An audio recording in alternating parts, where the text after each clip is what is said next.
کل نفس ذائقۃ الموت، اس دنیا کے جہان کا آخر موت ہے۔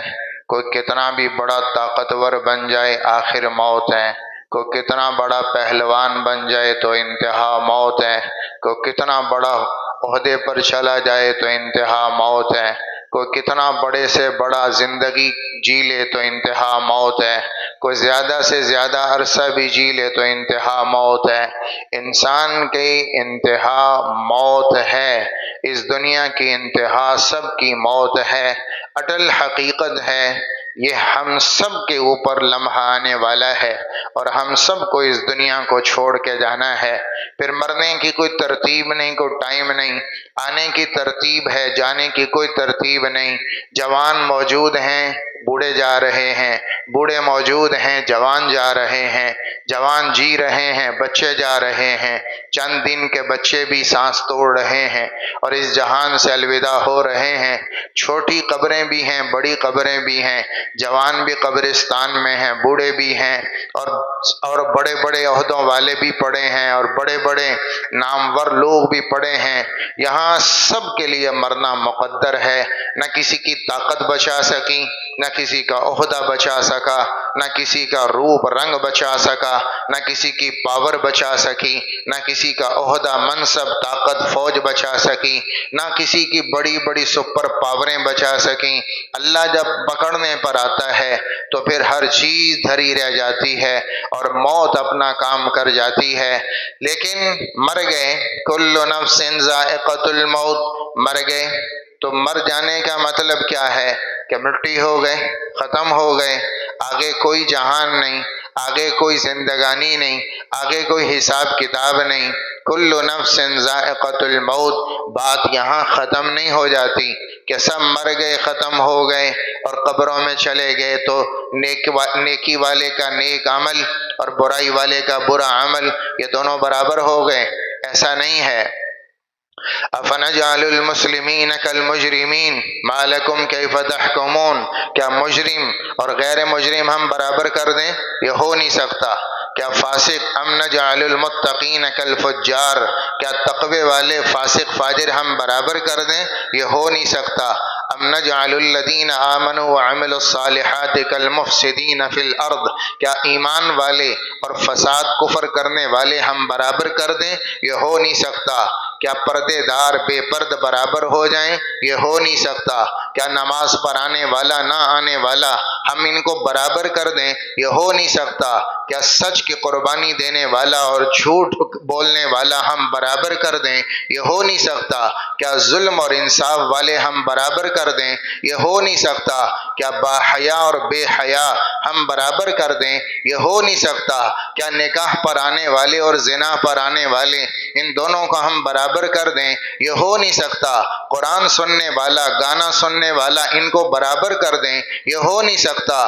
قرآن پڑھنے والا اور گانا پڑھنے والا ان کو ہم برابر کر دیں؟ یہ ہو نہیں سکتا۔ غلط مجلس کو چل کے جانے والا اور نیک کام کو مسجد کو جانے والا ان دونوں کو برابر کر دیں؟ یہ ہو نہیں سکتا۔ رات کو اٹھ کر اللہ کو آنسو مصلے پہ دکھانے والا اور شراب کے جام انڈھیلنے والا ان دونوں کو برابر کر دیں؟ یہ ہو نہیں سکتا۔ ساری ساری رات مصلے پہ تڑپنے والا اور ایک ساری رات گناہ میں گزارے ان دونوں کو برابر کر دیں؟ یہ ہو نہیں سکتا۔ سود کی کمائی پر پروان چڑھنے والا اور حلال کی تجارت میں فاقہ کرنے والا اور صبر کرنے والا اس کو ہم برابر کر دیں؟ یہ ہو نہیں سکتا۔ افنجعل المسلمین کالمجرمین، ان سب کو ہم برابر کر دیں کہ دونوں مر گئے اور متقی کا تقوی مٹا اور فاسق کا فسق مٹا اور دونوں قبر میں پہنچے اور مٹی ہو گئے۔ ایک ذہن یہ ہے کہ جو عقل کہہ رہی ہے ان ہی الا حیاتنا الدنیا نموت ونحیا، کہ ہم مر گئے، مٹ گئے اور قبر میں مٹی ہو گئے۔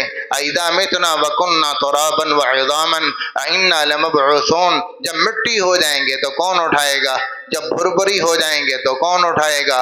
اور جب ہم مر کر ختم ہو جائیں گے تو کون اٹھائے گا؟ تو اللہ تعالیٰ کہتے ہیں بلا، کیوں نہیں، ہم ہیں اٹھانے والے، تیرا رب آئے گا اور اٹھائے گا۔ یہ صرف انتقال ہے، موت انتقال ہے۔ کس نے کہا کہ ختم ہو گئے؟ کس نے کہا کہ مٹ گئے؟ کس نے کہا کہ نشانات ختم ہو گئے؟ کس نے کہا کہ فاسق کا فسق مٹا اور متقی کا تقوی مٹا؟ کس نے کہا کہ رات کے رونے والے مٹ گئے اور دن کے حلال والے مٹ گئے؟ کس نے کہا کہ فاسق اور فاجر مٹ گئے؟ یہ کون ہے جو کہتا ہے کہ مر کر یہ دونوں برابر ہو گئے؟ نہیں نہیں، اللہ کا اگلا نظام چلے گا، کل نفس ذائقۃ الموت۔ بات یہاں ختم نہیں ہے۔ اگر مر جانا مٹ جانے کا نام ہوتا، اگر مر جانا اور مٹی ہو جانے کا نام ہوتا، اگر مر جانا وہ ختم ہو جانے کا نام ہوتا، تو اس دنیا میں ظلم کے سوا کیا دھرا تھا؟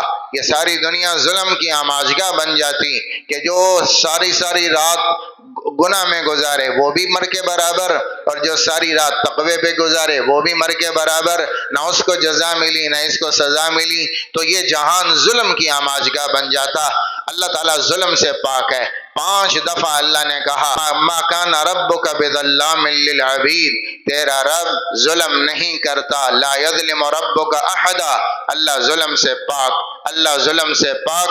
تو اللہ تعالیٰ نے اس کے لیے اگلا جہان بنایا ہے، اگلا نظام بنایا ہے، اس دنیا کی حقیقت کو سمجھایا ہے۔ اعلموا انما الحیات الدنیا لعب ولہو وزینۃ وتفاخر بینکم وتکاثر فی الاموال والاولاد کمثل غیث اعجب الکفار نباته ثم یہیج فتراہ مصفرا ثم یکون حطاما وفی الآخرة عذاب شدید ومغفرۃ من اللہ ورضوان وما الحیات الدنیا الا متاع الغرور۔ کہا یہاں دھوکہ ہے، دھوکہ نہ کھا جانا، اور یہاں طاقت کے غرور میں نہ آنا، یہاں پیسے کے نشے میں نہ آنا، یہاں فیکٹری کے نشے میں نہ آنا، یہاں عہدے کے نشے میں نہ آنا، یہاں زندگی کی طاقت کے نشے میں نہ آ جانا، بلکہ یہ دھوکہ ہے، دھوکہ ہے۔ ان قریب تمہیں پگھلنا ہے، ان قریب زوال آنا ہے، اس جوانی کو بڑھاپے میں بدلنا ہے، اس حسن کو زوال میں بدصورتی میں بدلنا ہے، اور اس جسم کو آخر کیڑوں نے کھانا ہے، اور ان ہڈیوں کو آخر ایک دن قبر کی غذا بن جانا ہے، اور اس پوری طاقت کو آخر زوال آنا ہے، اور اس زندگی کو آخر موت نے نگلنا ہے۔ میرے محترم بھائیوں، کامیاب وہ ہے جو زندگی کی حقیقت کو سمجھے۔ یہ دل لگانے کی جگہ نہیں، یہ بنانے کی جگہ نہیں، یہ رہنے کی جگہ نہیں، یہ قرار کی جگہ نہیں، یہ ثبات کی جگہ نہیں، یہ دل لگانے کی جگہ نہیں، یہ دار القرار نہیں، یہ دار الغرور ہے، یہ دار الامتحان ہے۔ یہاں پیپر حل کرنے آئے ہیں، یہاں تعمیرات کرنے نہیں آئے، یہاں محلات بنانے نہیں آئے۔ فرعون کا محل موجود ہے، آج بھی موجود ہیں، نمرود کی یا جنت آج بھی آثار موجود ہیں۔ کہیں محمد مصطفیٰ کا محل دکھائیں، کہیں ابو بکر کا محل دکھائیں، کہیں عمر فاروق کا محل دکھائیں، کہیں عثمان کی بنائی جنت دکھائیں، کہیں علی کا بنایا گھر دکھائیں، محلات دکھائیں۔ نہیں نہیں، جو حقیقت کو سمجھ گیا پھر اس نے دنیا کو نہیں بنایا، اس نے اپنی جنت کو بنایا۔ وہ جنت کے سردار بنے، انہوں نے دنیا کے مال دولت کو نہیں سمیٹا، انہوں نے یہاں عمل کو اکٹھا کیا اور جنت کے راہی بنے۔ انہوں نے